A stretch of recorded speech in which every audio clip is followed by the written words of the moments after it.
Chapter 10, The Tower of Babel. This chapter is based on Genesis 9, 25 through 27, and chapter 11, verses 1 through 9.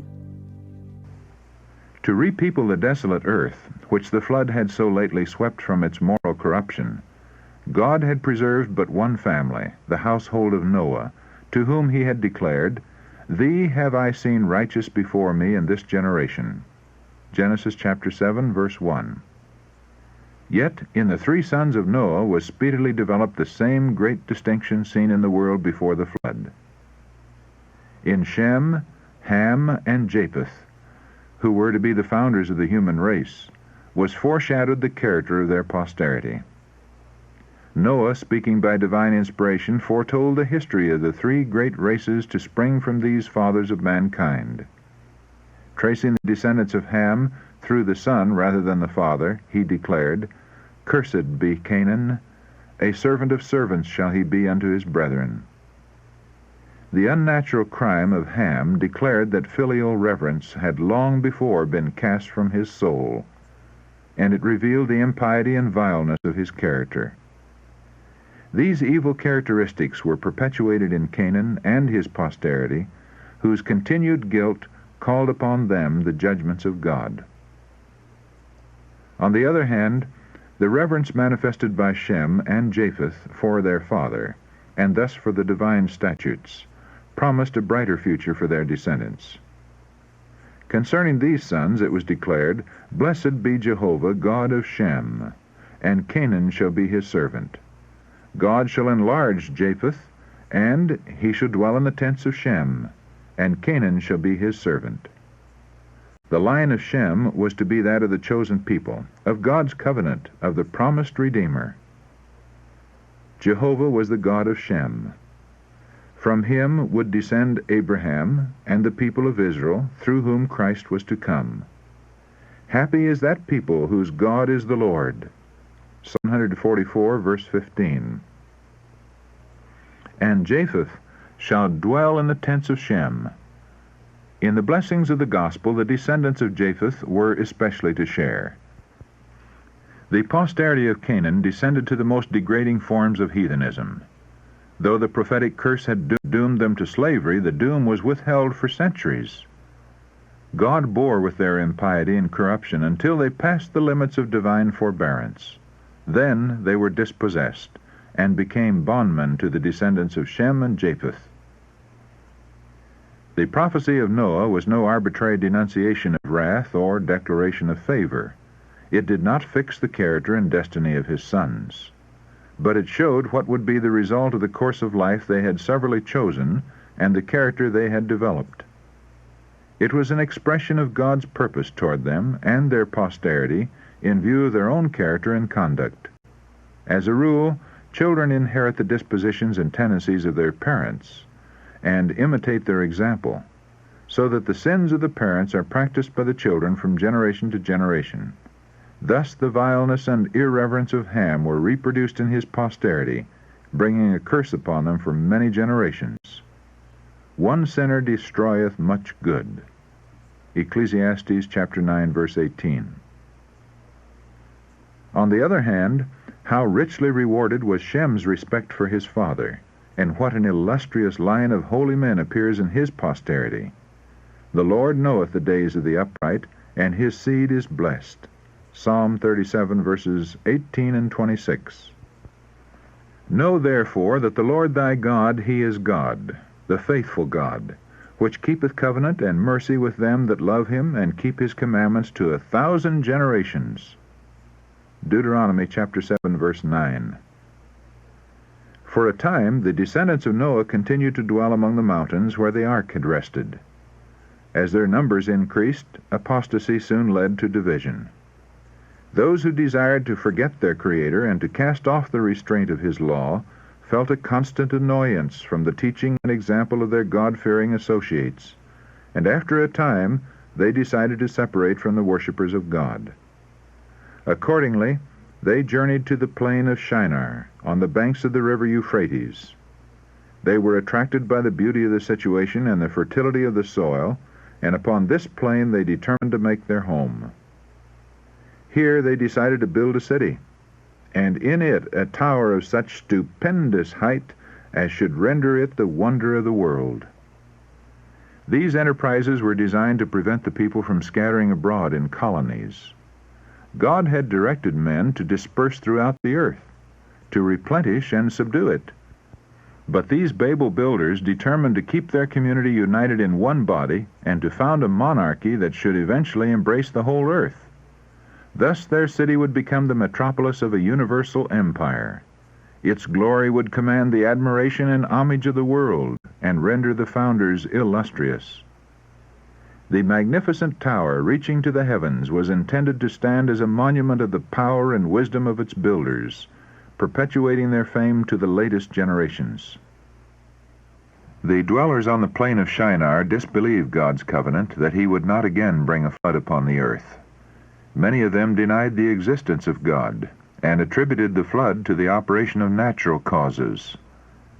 Others believed in a supreme being and that it was he who had destroyed the antediluvian world, and their hearts, like that of Cain, rose up in rebellion against him. One object before them in the erection of the tower was to secure their own safety in case of another deluge.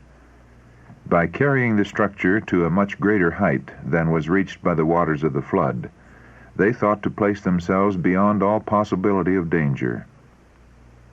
And as they would be able to ascend to the region of the clouds, they hoped to ascertain the cause of the flood. The whole undertaking was designed to exalt still further the pride of its projectors and to turn the minds of future generations away from God and lead them into idolatry. When the tower had been partially completed, a portion of it was occupied as a dwelling place for the builders.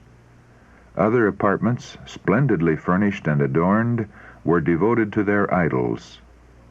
The people rejoiced in their success, and praised the gods of silver and gold, and set themselves against the ruler of heaven and earth.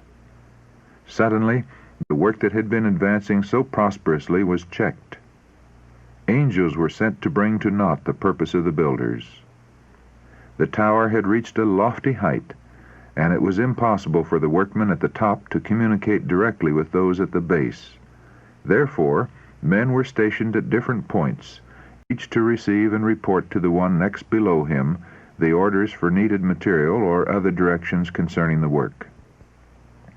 As messages were thus passing from one to another, the language was confounded, so that material was called for which was not needed, and the directions delivered were often the reverse of those that had been given. Confusion and dismay followed. All work came to a standstill. There could be no further harmony or cooperation. The builders were wholly unable to account for the strange misunderstandings among them, and in their rage and disappointment they reproached one another. Their confederacy ended in strife and bloodshed. Lightnings from heaven, as an evidence of God's displeasure, broke off the upper portion of the tower and cast it to the ground. Men were made to feel that there is a God who ruleth in the heavens. Up to this time all men had spoken the same language. Now those that could understand one another's speech united in companies. Some went one way, and some another. The Lord scattered them abroad from thence upon the face of all the earth. This dispersion was the means of peopling the earth, and thus the Lord's purpose was accomplished through the very means that men had employed to prevent its fulfillment. But at what a loss to those who had set themselves against God! It was his purpose that as men should go forth to found nations in different parts of the earth, they should carry with them a knowledge of his will, that the light of truth might shine undimmed to succeeding generations. Noah, the faithful preacher of righteousness, lived for 350 years after the flood. Shem for 500 years, and thus their descendants had an opportunity to become acquainted with the requirements of God and the history of his dealings with their fathers. But they were unwilling to listen to these unpalatable truths. They had no desire to retain God in their knowledge, and by the confusion of tongues they were, in a great measure, shut out from intercourse with those who might have given them light. The Babel builders had indulged the spirit of murmuring against God. Instead of gratefully remembering his mercy to Adam and his gracious covenant with Noah, they had complained of his severity in expelling the first pair from Eden and destroying the world by a flood. But while they murmured against God as arbitrary and severe, they were accepting the rule of the cruelest of tyrants. Satan was seeking to bring contempt upon the sacrificial offerings that prefigured the death of Christ, and as the minds of the people were darkened by idolatry, he led them to counterfeit these offerings and sacrifice their own children upon the altars of their gods. As men turned away from God, the divine attributes, justice, purity, and love, were supplanted by oppression, violence, and brutality. The men of Babel had determined to establish a government that should be independent of God. There were some among them, however, who feared the Lord, but who had been deceived by the pretensions of the ungodly and drawn into their schemes. For the sake of these faithful ones, the Lord delayed his judgments and gave the people time to reveal their true character. As this was developed, the sons of God labored to turn them from their purpose, but the people were fully united in their heaven-daring undertaking. Had they gone on unchecked, they would have demoralized the world in its infancy.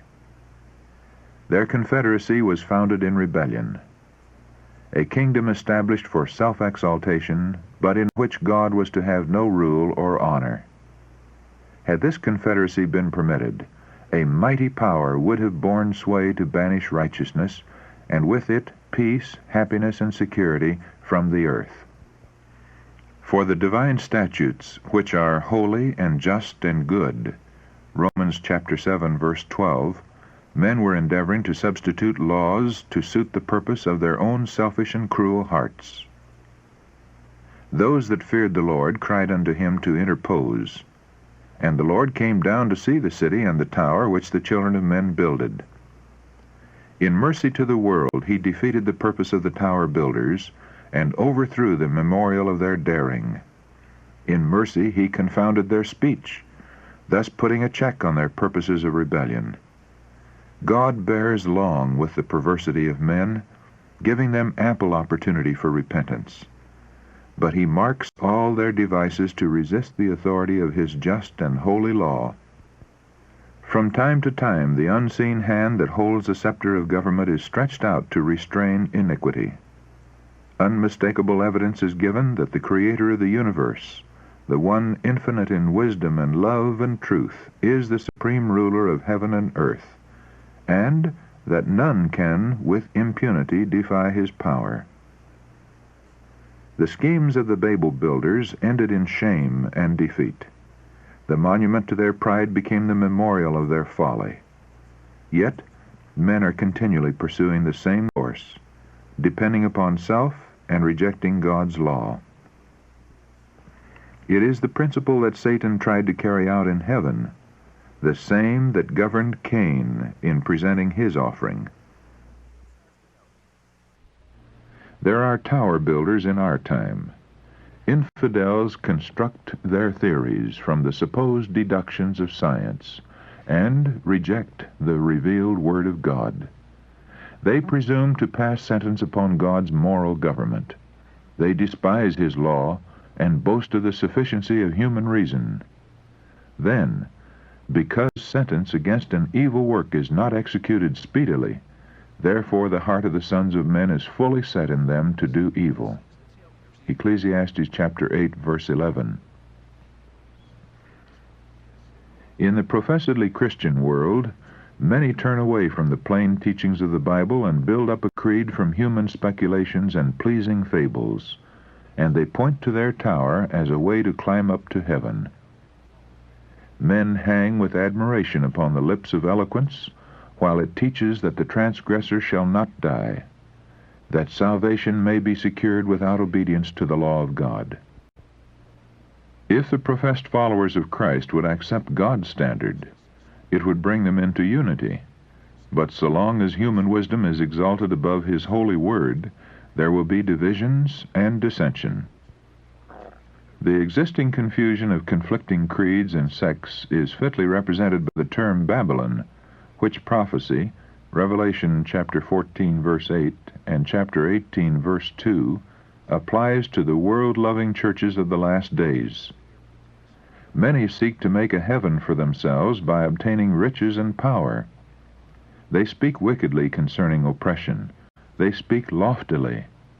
Psalm 73 verse 8, trampling upon human rights and disregarding divine authority. The proud may be for a time in great power, and may see success in all that they undertake, but, in the end, they will find only disappointment and wretchedness. The time of God's investigation is at hand. The Most High will come down to see that which the children of men have builded. His sovereign power will be revealed. The works of human pride will be laid low. The Lord looketh from heaven. He beholdeth all the sons of men. From the place of his habitation he looketh upon all the inhabitants of the earth. The Lord bringeth the counsel of the heathen to naught. He maketh the devices of the people of none effect. The counsel of the Lord standeth forever, the thoughts of his heart to all generations. Psalm 33, verses 13, 14, 10, and 11.